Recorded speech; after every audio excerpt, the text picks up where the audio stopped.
എവിടെ വന്നു സച്ചു? എവിടെ ബിരിയാണി കഴിക്കാൻ എവിടെ വന്ന്?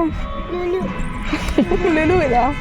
ഹായ് ഗായ്സ്, ഇന്ന് അമ്മയ്ക്കും കിച്ചന്റെ ബ്രസ്റ്റ് കൊടുക്കാൻ വേണ്ടിട്ട് ഞങ്ങൾ ലഞ്ച് പുറത്തീന്ന് കഴിക്കാതെ തീരുമാനിച്ചു. റെസ്റ്റോറന്റിൽ നിന്ന് കഴിക്കാൻ ഒരു മൂഡില്ലായിരുന്നു. അതുകൊണ്ട് ഇതൊരു ചേഞ്ചിന് വേണ്ടി ലുലു മോളിൽ നിന്നാണ് ഞങ്ങൾ കഴിച്ചത്. എപ്പോഴത്തെ പോലെ ലുലു മോളിൽ തിരക്കിന് ഒരു കുറവും ഇല്ലായിരുന്നു. കുറെ കറങ്ങിയതിനു ശേഷം ഞങ്ങൾക്കൊരു പാർക്കിംഗ് കിട്ടി. നേരെ ഞങ്ങൾ ഹൈപ്പർ മാർക്കറ്റിലേക്കാണ് പോയത് ഫുഡ് വാങ്ങാൻ വേണ്ടിയിട്ട്.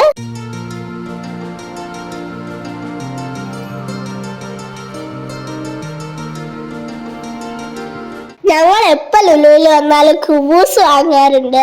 ലഞ്ചിന്റെ ടൈം ആയതുകൊണ്ട് ഫുഡ് സെക്ഷനിൽ നല്ല തിരക്കുണ്ടായിരുന്നു. കുറച്ചുനേരം വെയിറ്റ് ചെയ്ത് നിൽക്കുമ്പോഴേ നമുക്ക് ഓർഡർ പറയാൻ പറ്റത്തുള്ളൂ.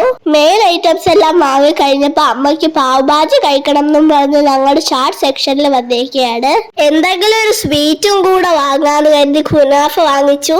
എന്റെ ഫേവറേറ്റ് ആണ്. ഫുഡ് എല്ലാം വാങ്ങിച്ചതിന് ശേഷം ബില്ലിടെയാണ്. ഇത് മുകളിലെ ഫുഡ് കോർട്ടിൽ പോയിരുന്ന് കഴിക്കും. താഴെ കണ്ട തിരക്കൊന്നും ഒരു തിരക്കല്ലാതെ മുകളിൽ ചെന്നപ്പോ മനസ്സിലായി. ഭാഗ്യത്തിന് ഞങ്ങൾക്ക് പെട്ടെന്ന് തന്നെ ഒരു ടേബിൾ കിട്ടി. ഞങ്ങൾ ഇന്ന് കഴിക്കാൻ വാങ്ങിച്ചത് ghee rice, fried rice, chicken biryani, chicken noodles, ഒരു പീസ് ബ്രോസ്റ്റഡ് ചിക്കൻ, ഒരു പീസ് ചിക്കൻ ഷവായി, ഡ്രാഗൺ ചിക്കൻ. റൈസ് ഐറ്റംസും നൂഡിൽസും ഒക്കെ ഇവിടെ ഗ്രാം കണക്കിനാണ് വാങ്ങാൻ കിട്ടുന്നത്. ഞങ്ങളെല്ലാം 500 ഗ്രാംസ് ആണ് വാങ്ങിച്ചത്. ഹൈപ്പർ മാർക്കറ്റിലെ ഫുഡ് എല്ലാം നല്ല റീസണബിൾ റേറ്റിൽ കിട്ടും. എന്നാൽ ടേസ്റ്റിലും ക്വാളിറ്റിയിലും ഒരു കോംപ്രമൈസും ഇല്ല. ഞങ്ങൾ ഫസ്റ്റ് ടൈമാണ് ഹൈപ്പർ മാർക്കറ്റിൽ നിന്ന് ഫുഡ് വാങ്ങിച്ചു കഴിക്കുന്നത്. ഞെട്ടിപ്പോയി. ഇത്രയും ടേസ്റ്റ് ഒന്നും പ്രതീക്ഷിച്ചതേ ഇല്ല.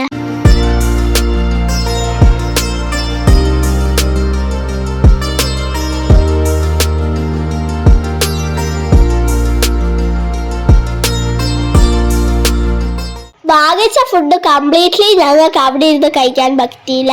ബാക്കിയുള്ളത് പാക്ക് ചെയ്ത് വീട്ടിൽ കൊണ്ടുപോയി. അപ്പൊ അത്രയേ ഉള്ളൂ ഈ ഒരു വീഡിയോയില് ഞങ്ങളുടെ ചെറിയൊരു അടിപൊളി ഡിഫറെന്റ് ലഞ്ച് എക്സ്പീരിയൻസ്. ഇനി ഞങ്ങൾ തിരിച്ച് വീട്ടിൽ പോകുകയാണ്.